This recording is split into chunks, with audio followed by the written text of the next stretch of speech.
the idea that sometimes a team on paper can be the perfect team. They have all the best players in the world, but they don't perform on paper, on the pitch or on the field.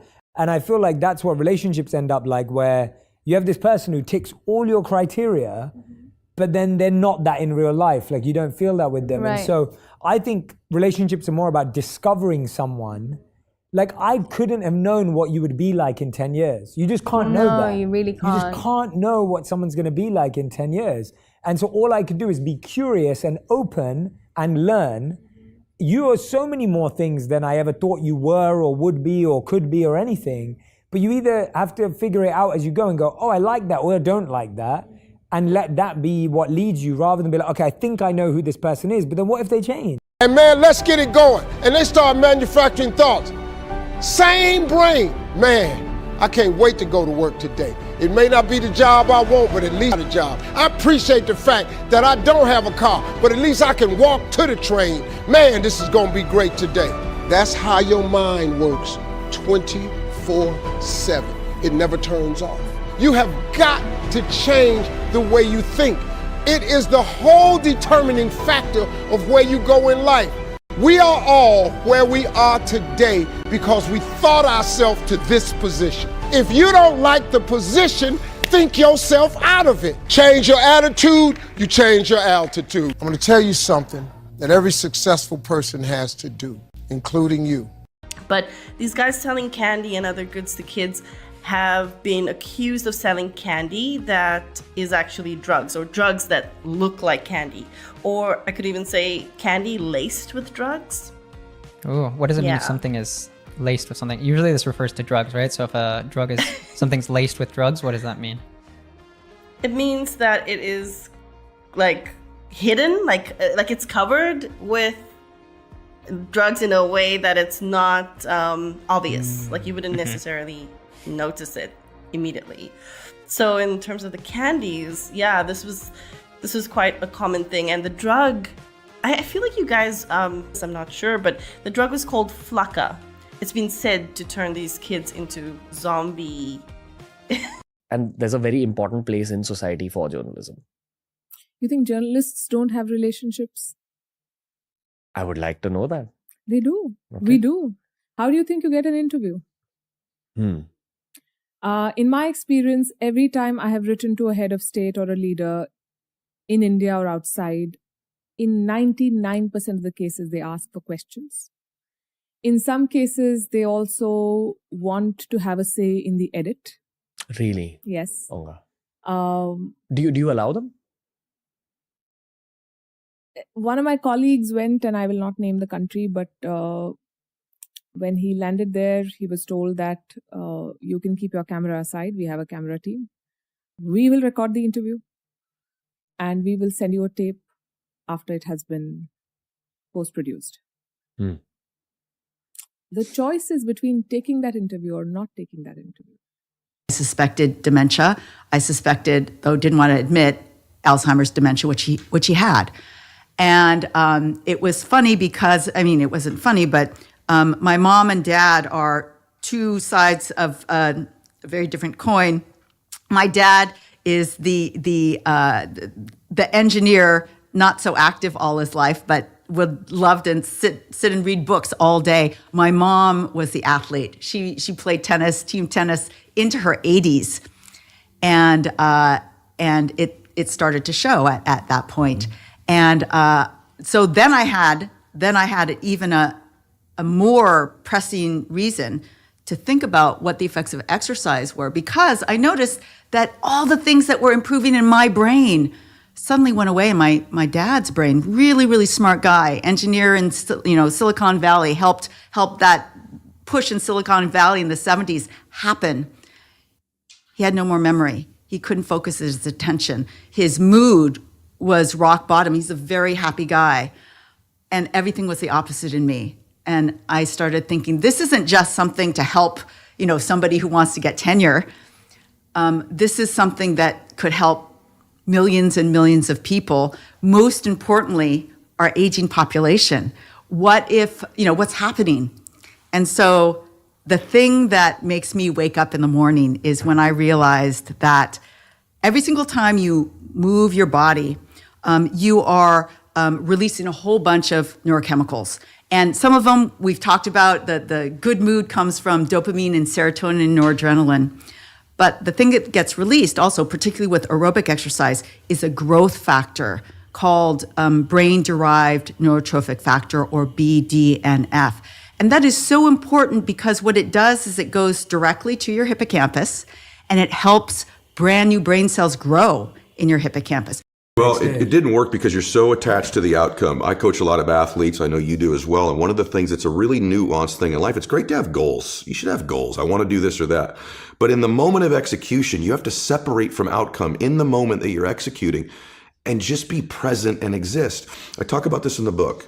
Here's what I would say. If you're going to win long term, 95% of people have an operating system in their mind where they operate out of history and memory. I like that. And about 5% of humans operate out of vision and imagination.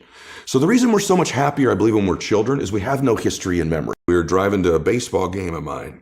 My dad started crying. I'd never seen my dad cry before. And he pulls the car over and he still isn't looking at me, but he's crying and he says, "Eddie," and then he turns to me and he goes, "I'm going to try to get sober." And I'll never forget this, brother. He goes, "One more time." Wow. And I said, "Really, Daddy?" He goes, "I'm going to give it one more try." And I said to him, I said, "Why would this be any different this time?" And he said, never said this to me before. He goes, "Because I love you and you deserve a father you can be proud of. And you can't be proud of me right now." And I think every great thing we do in life is one away, but it's also born from love. But there is an unwritten law which says you can't fly something which is not tested on the ground. That is, instead of creating a high altitude test facility, we flew the rocket only by first 2 stages alone. You fly it, and the second stage is ignited at that altitude. Is it not as good as testing it on a high altitude facility? Everywhere it is like that only. Actually, I am the architect of it. The rule is that nothing can be flown unless it is tested on the ground. I am testing on the air. Still I am testing it. Anyway, to make a long story short, it was accepted. It was flown. And then subsequently, we are flying it even today 58 times. The point I am making is, in that argument, we saved 100 crores. As Arnold Schwarzenegger says, you don't break the law, but you have to break some of the rules. Self-esteem is about yourself, right? Absolutely. But we start looking to other people for our self-esteem. And, sometimes we find ourselves looking in broken mirrors to get a reflection of ourselves, right? And the greatest tragedy is when you look into a broken mirror to see if you're pretty, right? And you're going to let that person tell you about your inner qualities. And the greatest tragedy is when you look in a broken mirror and you're going to change your face to try to look good in a broken mirror. So I've always been a fan since my training in that way of having the same teacher. And even till this day, I still go back to the same monk teacher who knows me much better. And now he has so much data on me because he's known me since I was 18 years old. And so he has 18 years of insight of knowing me, and many of those years living together, where his ability to say, "Oh my gosh, do you remember when you used to be like this and this challenge would trip you up, and look at you now," and just that context is so useful to hear from a student. Like you're saying, whether it was, "Hey, you were struggling with math last year, and last year you got a C and this year you got a B, but I actually noticed that, whatever." I think it's huge. Yeah, this boss, Clark, I would have to say he sounds like a terrible person to work for. Yeah, that's true. If you're a manager, you want to motivate your employees. I think it's the most important thing a manager does is to encourage his or her employees and to help support them to grow and to be better people in the job. And this guy is totally not doing this. And you can tell because they are a little bit scared of talking, and he cuts them off with saying, "Oh, it's a bad idea. Give me a better idea," and stuff like that. Yeah, I could never work for a guy like this. My first boss that I had when I first entered the workforce, I was in a very junior position and I was working for a large company, and the general manager of the company, he was amazing. He was so encouraging. I love that. Do you feel like, you were asking me about moving to LA, and I think, what have you felt? And there's a part of you that's obviously wanting to be back in Kingston, be back to who you are. Have you felt that there's been parts of yourself that have been challenged? I don't feel sitting with you today that, you know, I don't know you before, I don't know you after. I've only met you today, so I can't judge who you are or what you enjoy. All I can say is that when I'm sitting with you today, I feel like I'm sitting with an authentic individual and your energy comes across very easily. Thank you. Do you feel like you've had to hold on to that at times with opportunities, challenges, the industry, or is that all stuff that we kind of make up in our heads? Even if it was to save your skin or to impress a girl or whatever it was, you were clear of why you wanted to meditate. The second thing was you were happy to read the book again and again and again. And the third thing is you didn't just test on something small. Once you saw a small result, you were like, well, does this apply to something bigger? And I think those three lessons in and of themselves are so powerful. At that time, it was solving your skin. It was getting focused around the Taekwondo championship, because I feel like so many people keep telling us to meditate and there's so many benefits. So I grew up in a Hindu family in Malaysia. The style of Hinduism I was taught was very dogmatic. I hated being dragged to temple to listen to a priest speak in Sanskrit, a language I didn't even understand. And if you want to be very habitual and you want to do, the exercise or the sunlight viewing always at the same time, or you want to do, you want to drink your caffeine always at the exact same time, that's fine. But by placing them in this broader window of 0 to 8 hours after waking, what you're doing is you're creating task bracketing. You're making it such that your nervous system will predict when you are going to lean in against limbic friction in order to perform particular types of habits. And this is very different than saying, I'm always going to run or I'm always going to study from 10 to 12 a.m. every morning. That's great. And if you can do that, terrific. But the literature indicates that people who do that, who are very rigid about when they do things, tend, because of context dependence, to not necessarily stick to those habits over time. Some people do, but many, many people don't. So think about the hardest habits to form and the habits that you most want to form that are hardest for you to adopt and to maintain. Yeah, and it's like, the process has to be fun, meaningful, and fulfilling in and of itself, not just the reward. And I looked at that and thought, why do we have to turn the daily grind into such a grind? Like, yes, there are times when we all have to push ourselves, but pushing yourself day after day is not a sustainable routine. And what we want to do is try to figure out how to redesign practice and skill development so that you could break skills down into these enjoyable pieces and then make them more playful. I think that deep fun is about saying we want to actually take the process of learning itself and make it enjoyable. That resonates so strongly as well. So just to get an idea, you can go to a bar in the hood in Houston and they take you to the back and there's little girls and little boys against the wall. And these drunk men come in and they're like, which one you want? And they're like, I'll take that one. And then they just take him to the back and rape him. And then the little kid goes back to the wall. It's bad. And if you look up at the stats, we have a lot of things that go down in Houston, but obviously people don't realize that. Where I had to learn how to let go of what anybody thought about me and really be 10 toes down on understanding who I am and being able to walk in that no matter what anybody thought about me. And in their pitch, if you don't hear AI, run away from that company. Oof. Yeah, it's that bad. Because, and I would go one step further. Forget about just the pitch. You want the proof. Okay, you're talking about you're using AI. Show me how you're using AI. Because if it's like this, electricity is invented. You're doing business without electricity. Chucky P. Singh, right? Wow. So do you want to go at a place which is manual or a place which has started talking about electricity, even if they don't have it today? It's that easy of a litmus test. Just ask, what do you really do? Go to their website, see. If you don't see the word AI, don't even talk to them. The inverse of that is also true. Because somebody talks about AI doesn't mean they have it. So you want to double click and understand, how are they using AI, blah, blah, blah. But at least it's better than somebody being totally oblivious about electricity which just got invented. They will find you how an Ola cab or an Uber will find you, right? They'll find you. They come with body cameras and mics so that if we reach before the police, it's well established that we have not contaminated the crime scene or fiddled with any evidence. They will come and they'll help you record your police statement, hold your hand through your FIR.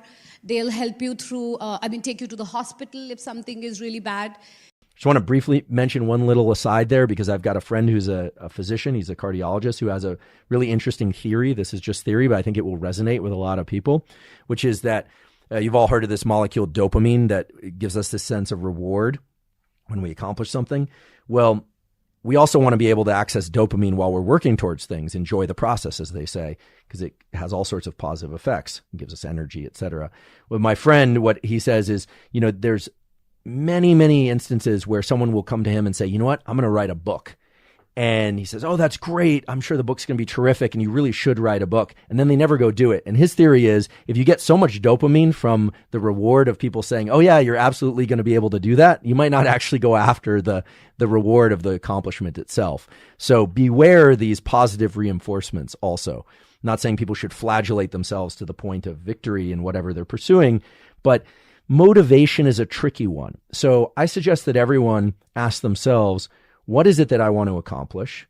And what is it that's driving me to accomplish this? And come up with 2 or 3 things, fear-based perhaps, love-based perhaps, or perhaps several of those, in order to ensure alertness, energy, and attention for the task. And that brings us to the attention part. So it's so natural for the mind to feel negative and go towards the problem. But if I have to look at 𝙵𝙰𝙲𝚃, I have to make a conscious choice to take my tongue away. Right. If I have to pull the water down from the ground floor to the 8th floor, I have to put a pump to pull it up. It's not easy work. It's hard work. Right? But hard work pays off. That's when you look at really saying, okay, this is fulfilling me now. And I definitely don't want to impose this principle of gratitude in a unrealistic way on people, because sometimes misery is so intense. When troubles are smaller, you can still consciously look at the brighter side of life.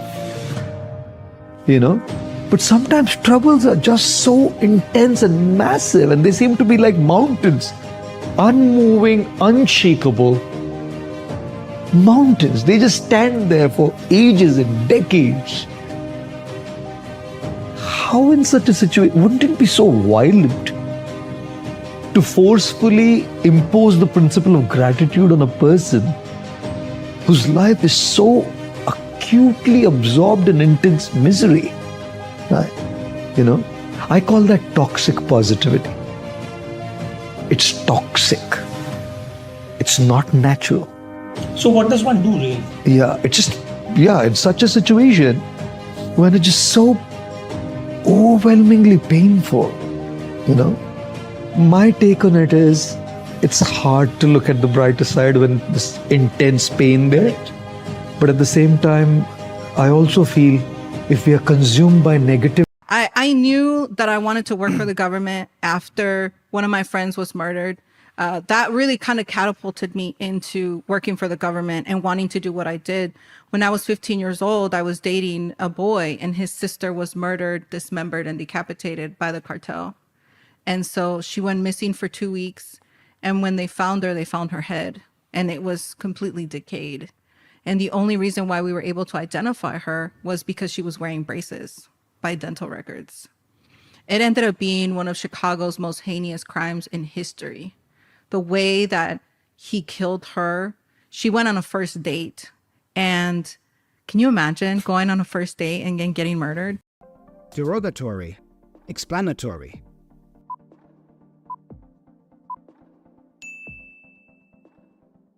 For sure. I mean, not everyone, but right. There's for sure in recent years, billionaire has become a pejorative. So it's like that's a bad thing, which I think doesn't make a lot of sense in most cases. So how does this wealth arise? It's if you organize people in a better way to produce products and services that are better than what existed before, and you have some ownership in that company, then that essentially gives you the right to allocate more capital. So there's a conflation of consumption and capital allocation. Presumably because it's me, I've already had my coffee, I'm hydrated, I'm well rested, I slept well, and I still experience these challenges in focusing. Spending just 60 to 120 seconds focusing my visual attention on a small window of my screen, meaning just on my screen with nothing on it, but bringing my eyes to that particular location increases not just my visual acuity for that location, but it brings about an increase in activity in a bunch of other brain areas that are associated with gathering information from this location. So put simply, if you want to improve your ability to focus, practice visual focus. It's crazy. You go to the back and you look up as on the plane, it's just like a wall of people just like glaring down at you. And that's the coolest thing about tennis. There's nowhere to hide. Like if you're having a bad day, you can't sub out. There's no one to play your position. So you're just there. And I just feel like New York and the Americans, I feel extremely at home here. I feel like they really do enjoy when you put on a show and you do some crazy stuff out there. So every time I was stepping out on that court, it was like, like 5 minutes before I was in the locker room, I was like, okay, I got to be more of that Nick tonight, because I do appreciate the love that the American fans do give me. But yeah, every match was a bit of a show. We need to correct this error very, very fast. Now, earlier I was talking about high contingencies for learning, and you definitely don't want to make it a kind of like either survive this or die kind of experience. I confess I occasionally look at these parkour videos on YouTube, and believe it or not, a lot of those people have died. The ones that do these like ridiculous things of hanging off of buildings and things. I am not suggesting you do that. Please don't do that. What I'm talking about is finding safe ways to explore the sensory motor vestibular space, as we call it, the relationship between those things. So that could be through yoga. If you're terrible at yoga, there's more opportunity for you to learn than somebody who's very skilled at yoga, for instance, or gymnastics, or handstands, or on your road bike. This is unfortunately what, I don't want to name brands, but stationary bikes where they give you the visual experience of moving through space, but you're not actually moving through physical space. There's no vestibular feedback. It's all visual, right? You're stationary on the bike, right? I think I am a believer in beginner's mind. But people understandably get frustrated, like they're trying to learn a piece on the piano and they don't know how, they can't do it, or they're trying to write a piece of code, or they're trying to access some sort of motor behavior and they can't do it. And the frustration drives them crazy and like, I can't do it. When they don't realize that the errors themselves are signaling to the brain and nervous system, something's not working. And of course, the brain doesn't understand the words, something isn't working. The brain doesn't even understand frustration as an emotional state. Language takeaway. Okay, so language takeaway is the part of our lesson where we teach you the most important word.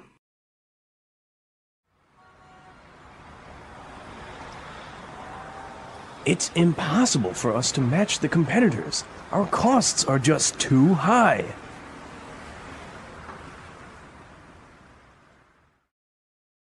Example 3.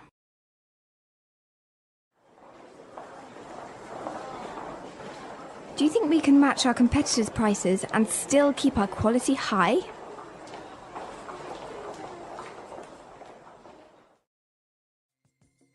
Okay, so I see that match the competitors means to be as good as or better than other companies in the same industry.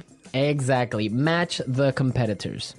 All right, so let's move to our second word today for language takeaways, and it is in the market. In the market. In the market. In the market.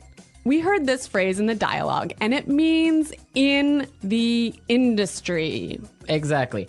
I can say, for example, English Pod is the best language pod in the market. So, of all the podcasts that teach English, English Pod is the best. Of course, no doubt about it. I totally agree. We operate with System 1 and System 2 all the time.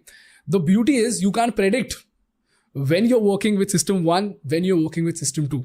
The reason why they put out such extreme opinions is so that they can actually instigate an emotion, so that they can appeal to the System 1 of most people. Because the votes of Ganesh and Ranveer matter just as much as Jyoti and Jyotsna living in a corner of Arunachal Pradesh. Yeah. And there you get quantity. We are nothing, like exactly. in the large term scheme of things. Yeah. Are we nothing though? Because I'll tell you what, maybe this is a Bias totally could be. After this whole conversation about politics and what the general audiences think, I do believe content creators have a stronger role than the public gives us credit for.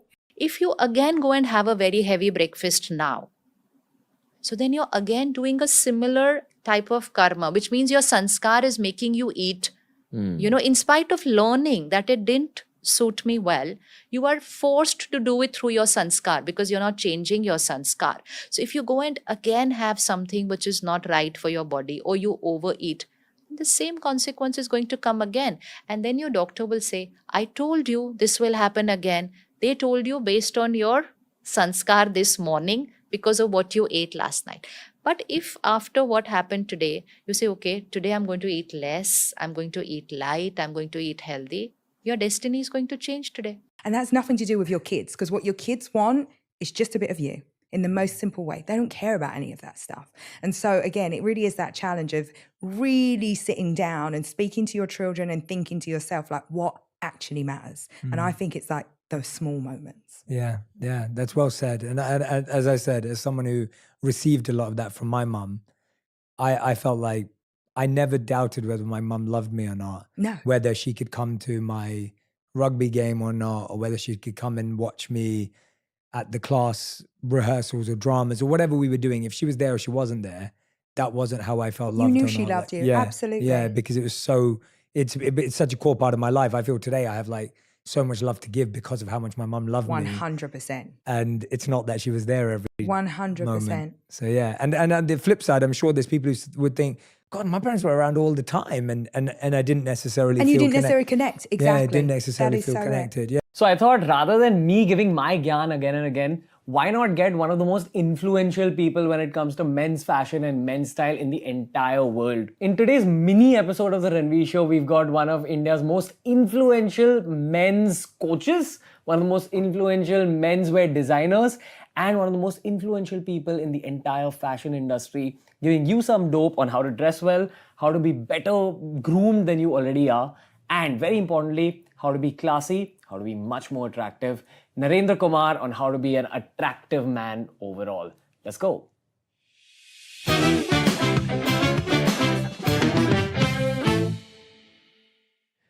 So ladies and gentlemen, today in the house we've got Mr. Narendra Kumar. In the house. In the house, really. He's one of the world's top 50 fashion designers. He also does a bunch of other things. Menswear, top 50 best men's stores in the world. And when you enter a relationship, you're coming in with a glass, and if you're coming in with an empty one, you kind of have this like very parched expectation for the other person to fill it for you. And to constantly expect someone else to fill it for you means they are depleting their own. But when you both come with a full glass and there is no expectation to fill that for each other, now you can love out of the abundance of having it for yourself. Yeah. And now this like need or expectation to fill it isn't there. It's just now we're like two full people, two whole people that can, live life together, navigate life together, grow together if that's something that's important to you, be content together if that's what's important to you. The early relationship, it really sounds like you were coming into it with glass empty. I also think at that age, I just loved the chase too. So when they suck the air out of it, it doesn't implode. Like 8 feet thick or 11 feet thick, whatever it is. And we see another boat miles beyond it, so higher on the horizon. And they can't even make a full vacuum, but we have the vacuum of space adjacent to air pressure. It makes no sense. Yeah. It's scientifically impossible. So, David, what if everybody was to believe everything you said? Say 8 billion people tomorrow believed the Earth was flat. Then what? Great question. Great question. So, they have us all believing that, that we live on the spinning ball, we're insignificant, we're powerless, and therefore they can rule over us because everyone's scared. They think that we need government, right? This has always made efficiency-based sense to me. Yeah. If you're getting into content creation, set up your businesses first. Correct. Make the money, because then you'll figure out how to produce your films, if at all you want to. I also kind of feel with acting, and maybe this is something I've learned off the show, through all the actors I've met, it's a way more brutal job than business. Correct. It's too much pressures, too many mental health battles. A lot of your worth, value, repute, success metrics are based on that last film that you've made, which you've dedicated your last year to. Correct. It's like 1 year of mehnat can easily flop as well. With content, it's like every day we're doing something. So you get to decide your journey. There is a trade-off. But at some point, if you want to reduce the trade-off, focus on the business side. And I think now, I mean, even on the podcast, we've spoken a lot about content creation to business as a transition. But I think the Janta generally knows this now. Yeah. Someone makes me breakfast, someone writes the words that I'm supposed to say, someone chooses my costume, someone does my hair and makeup, someone sets the camera up. Ultimately, I walk onto set and I do my bit, but I'm a small part in a massive machine.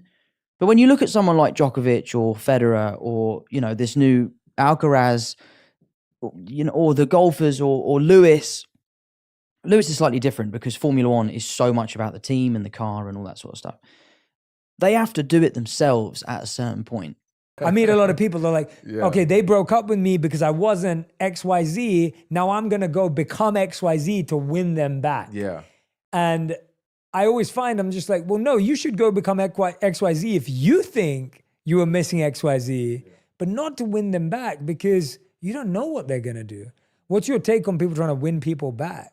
So I 100% agree with you. Like, if we're trying to learn or grow, it needs to be for the benefit of who we are and just whoever we deal with. So it's almost like if I was a bad communicator in this relationship, I shouldn't learn to better communicate for that person. I need to better communicate for whoever I'm going to be with. If you can't see it in that light, then maybe you're looking at the wrong thing.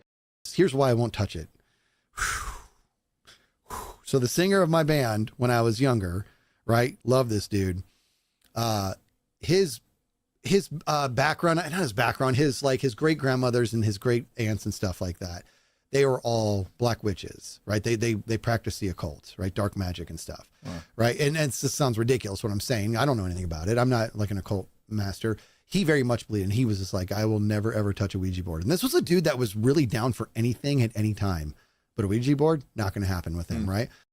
You see, the biggest problem in the world today is that we can't find the focus. To clean your heart, to uplift your consciousness requires focus. But we live in an age where there are weapons of mass distraction.